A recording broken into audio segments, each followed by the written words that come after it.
Hello મિત્રો, અત્યારે વાગી ગયા છે સવારના 5:30। તમે જુઓ કે અમે ક્યાં છીએ અત્યારે જો મુંબઈ ચર્ચ ગેટ, અને સવારના વાગી ગયા 5:30। અમે કામથી આવ્યા છીએ અને કામ પતાવવાનું છે। લગભગ 8:30-9નો ટાઈમ છે અમારે। મારી સાથે છે અમારો મિત્રાજ, એનું થોડું કામ છે, વિઝાની પ્રોસેસ છે। અને આમ જો કેટલું સરસ મજાનું આમ કહેવાય ને બિલ્ડિંગ છે જે છે ચર્ચ ગેટ, અને આ રહ્યું ચર્ચ ગેટ સ્ટેશન છે। અત્યારે અમે ચર્ચ ગેટ લોકલ સ્ટેશનમાં ઉતર્યા અને એના રસ્તા જો તમે મુંબઈના રસ્તા તમને બતાવું તો સામે જો કેવું સરસ મજાનું આમ બિલ્ડિંગ છે, ગજબનું બિલ્ડિંગ છે। હવે અત્યારે અમારે અહીંથી જવાનું છે, અત્યારે ગેસ્ટ હાઉસ ગોતી, પણ અત્યારે અમારી એક સ્કેમ થઈ ગયો। જે અમે ટ્રેનમાં આવ્યા એ ટ્રેન અમને ઉતારવાની હતી મુંબઈ સેન્ટ્રલ। મુંબઈ સેન્ટ્રલમાં કંઈક મેન્ટેનન્સ હાલે છે એટલે અમે દાદર ઉતર્યા। એટલે હવે દાદરથી અમે લોકલમાં આવ્યા અને લોકલે અમને અહીંયા ચર્ચ ગેટે ઉતાર્યા। હવે અહીંથી અમે કોન્સ્યુલેટ જવી, જ્યાં ઇન્ડિયન એમ્બસી છે। તો મિત્રો જો અમે અહીંયા ચર્ચ ગેટ પાસે રૂમ ગોતતા હતા, પણ અહીંયા રૂમ અમને ક્યાંય મળી નહીં, અને જે રૂમ અવેલેબલ હતા એ બધાના ભાડા 15,000થી ઉપર હતા। તમે લોકો આવો તો ચર્ચ ગેટે આવો ને તમારે અહીંયા કામ હોય ને તો ચર્ચ ગેટે તમે રૂમ ને એ ન લેતા, અહીંયાથી તમે પાછા આવી જજો। જે ચન્ની રોડ ને એ બધું છે ને મુંબઈ સેન્ટ્રલ ને એ બધું, અહીંયા તમને રૂમ સસ્તા મળી જશે। અમે અહીંયાથી ટેક્સી લઈને અત્યારે ચન્ની રોડ આવ્યા અને ચન્ની રોડે અમને એક રૂમ મળ્યો, અને એ રૂમનું ભાડું 1400 રૂપિયા। ખાલી અમારે 2 કલાક જ ફ્રેશ થવા માટે રહેવાનું, તોય 1400 રૂપિયા। અને રૂમ તમે જો દેખાડું, આ જો અમારો મિત્ર જ બેઠો છે, અહીંયાથી આ દિવાલ અને એક આ દિવાલ અને એક બસ આ કબાટ અને આ વોશરૂમ ને એ બસ આટલું જ। આ રૂમનું ભાડું 1400 રૂપિયા, નિયતે 2-3 કલાક માટે। જો 24 કલાક જોઈ તો 2200થી 2500 રૂપિયા આ રૂમનું ભાડું છે। તો તમે વિચાર કરો કે મુંબઈમાં કેટલું મોંઘું છે। અને તમે જો ચર્ચ ગેટ ને એ બાજુ આવતા હોય ને તો તમે એ પહેલાં જ તે ફ્રેશ થવાનું એ પહેલાં પતાવી લેજો, કારણ કે અહીંયા તમને 17,000 ને 15,000 એવા જ ભાડા મળશે। ગુડ મોર્નિંગ ગાઈઝ, વાગી ગયા છે લગભગ 7:45 અને અમે ફ્રેશ થઈ ગયા છીએ। ફ્રેશ થઈને હોટલની બહાર નીકળી ગયા છીએ। હોટલ તો ગેસ્ટ હાઉસ જ હતો, નાનો એવો ગેસ્ટ હાઉસ। તમે આમ જુઓ એરિયા જુઓ કે આમ કેટલું પબ્લિક અને એવું બધું, અહીંયા કન્જેસ્ટેડ એરિયા, નાની નાની ગલીઓ, નાના રસ્તા, અને આમ કહેવાય ને કે હજી 7:30 થયા છે ને પબ્લિકની એટલી બધી અવર જવર। આપણા સુરનગરમાં તો લગભગ આટલી અવર જવર આપણને જોવાય ન મળે, પણ આ એરિયામાં છે ને તમારે ઓટો ક્યાંય નહીં જોવા મળે। અમે જે ટેક્સીમાં આવ્યા ને એ ટેક્સીવાળાને અમે પૂછ્યું કે આ એરિયામાં ક્યાંય ઓટો જોવા નહીં મળે, કારણ કે આ થોડો હાઈફાઈ એરિયા છે ને એટલે અહીંયા ઓટો નથી ચાલતી, અહીંયા ખાલી બાઇક અને આ બધી ટેક્સી જ જોવા મળશે। તમે જુઓ કે આમ કેવું છે। આ છે માયાવી મુંબઈ નગરી। હવે અમે નાસ્તો ગોતવી અને નાસ્તો કરીને પછી અમારે જે કામ છે એ પતાવવા જઈશું, પાછું ચર્ચ ગેટ જશું અમે। તો મિત્રો જો અત્યારે અમે વડાપાઉં ખાવી, જો અમારો મીતુ વડાપાઉં ખાય અને હું તે જો વડાપાઉં ખાવી, કારણ કે મુંબઈમાં વડાપાઉં સિવાય બીજું કંઈ સારું આમ તમે કોને એવું મજા ન આવે। તો આજ મુંબઈના વડાપાઉં અમે ટેસ્ટ કર્યા।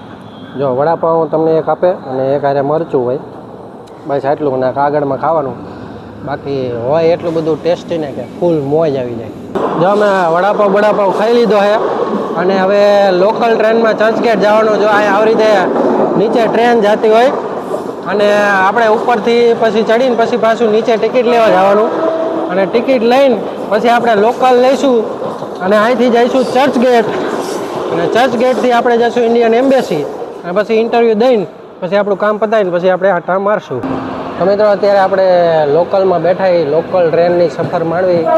અને આ પાછળ જો લોકલ ટ્રેન હાલે અને આગળ લોકલ ટ્રેન જાય, અને બહુ જ કન્જેસ્ટેડ એરિયા છે। મારી પાછળ તમે જુઓ કે પબ્લિક લોકલ ટ્રેનમાં બેઠો હોય, ને અમારો મિત્ર જે બેઠો છે, અને અત્યારે અમે લોકલ ટ્રેનનો અનુભવ કરીએ ને હવે અમે ચર્ચ ગેટ ઉતરી જઈશું।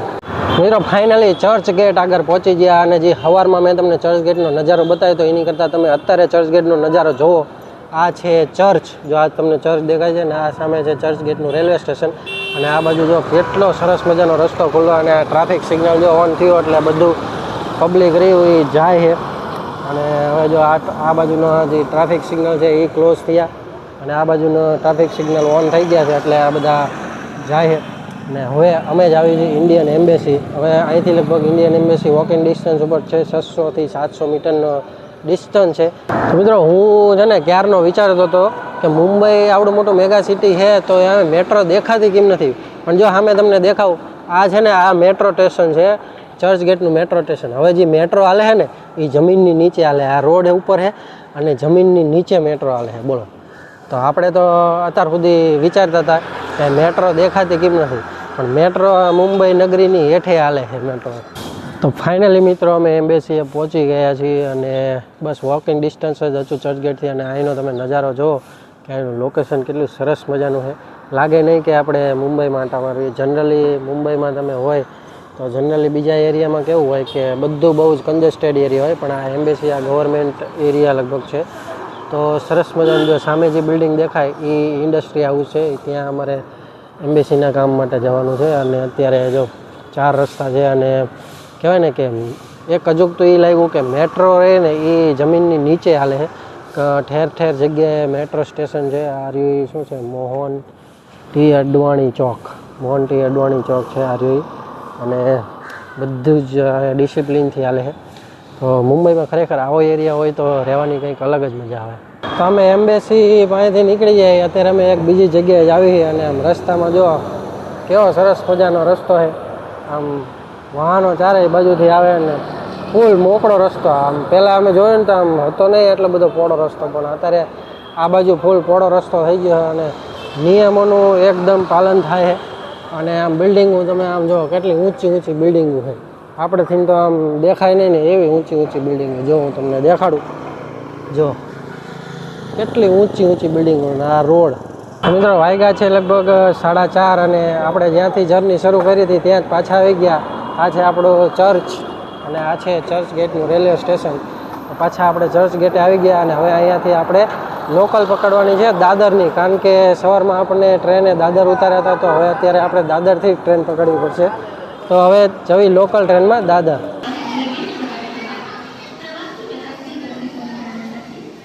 અત્યારે અમે દાદર રેલવે સ્ટેશનમાં ઊભા છીએ અને લગભગ અમારે 4 કલાકનું વેઇટિંગ છે. પણ તમે આ જુઓ રેલવે સ્ટેશનમાં, જો આ લોકલ ટ્રેન આવે એમાં કેટલું બધું માણસ ઉતરે ને કેટલું બધું માણસ ચડે. અઢળક પબ્લિક આવે છે, ગજબનું પબ્લિક. પણ આમ ઊભું હોય, તમે જો વચ્ચે આમ ટીંગાણા હોય એટલી બધું ગજબનું. પણ અને આમ કહેવાય ને કે 2 મિનિટમાં તો ટ્રેન ઉપડીએ જાય. હવે મિત્રો આ લોકલ ટ્રેન આવીને હવે માણસો જો ચડે, જો તમે માણસો જો હડિયું પટ્ટી કરીને. આ મુંબઈમાં લોકલ ટ્રેનમાં પબ્લિક જો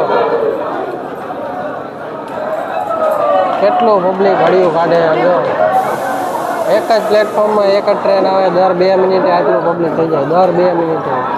તો વિચાર કરો કેટલું પબ્લિક લોકલમાં અવર જવર કરે, ગજબનું પબ્લિક છે. મિત્રો અમારી એરે છે ને સ્કેમ ઉપર સ્કેમ થાય છે. 2 કલાકથી અમે રેલવે સ્ટેશનમાં બેઠા છીએ. રેલવે સ્ટેશનમાં અમે અમારી ટ્રેન કયા પ્લેટફોર્મ પર આવશે ને 2 કલાકથી ગોતવી. હવે કોઈ ગમે વ્યક્તિ મળે ને તો કે 5 નંબર ઉપર આવશે, કે 5 નંબર આ નથી, આ વેસ્ટર્ન લાઈન છે, તમે સેન્ટ્રલ લાઈન ઉપર જવાનું. હવે નક્કી જ નથી થતું અમારે કઈ લાઈન ઉપર જવાનું. હવે જોઈએ કે કઈ લાઈન ઉપર જવાનું ને પ્લેટફોર્મ ક્યારે મળશે, અને એ પ્લેટફોર્મ પર સારું ટ્રેન આવે તો અમને ટ્રેન મળશે કે નહીં, કે પછી ટ્રેન અમે ચૂકી જઈશું. આ બધી માથાકૂટ છે, શું કરવું. તો મિત્રો અત્યાર સુધી અમે હેરાન થઈ ગયા હતા અને અમને પ્લેટફોર્મ નહોતું મળતું, 6ઠું અને 7મું. પણ જો આ છે 6ઠું પ્લેટફોર્મ અને આ છે 7મું પ્લેટફોર્મ. અમને 2 પ્લેટફોર્મ મળી ગયા. સવારમાં અમે અહીંયા જ ઉતર્યા હતા. અને આ છે આજે અત્યારે ટ્રેન આવી 5મા નંબરના પ્લેટફોર્મ ઉપર આવી. તો અમને અત્યારે હવે પ્લેટફોર્મ મળી ગયું હોય અને હવે અમે શાંતિથી 1 કલાક બેસીશું અને પછી અમારે 9 વાગ્યાની ટ્રેન છે, તો 9 વાગ્યાની ટ્રેન હવે પકડી લઈશું.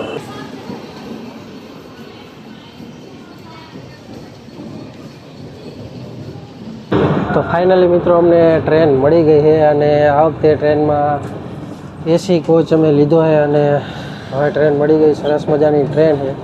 બસ હવે સીટે બેસીને પછી હોઈ જવાનું. આ વખતે તમને આ વિડીયો ગમ્યો છે. જો વિડીયો ગમ્યો હોય, આજે અમે ઘણું બધું મુંબઈ એક્સપ્લોર કરવાની ટ્રાય કરી. જો વિડીયો ગમ્યો હોય તો લાઇક કરી દો, શેર કરી દો અને ચેનલને સબસ્ક્રાઈબ કરી દો.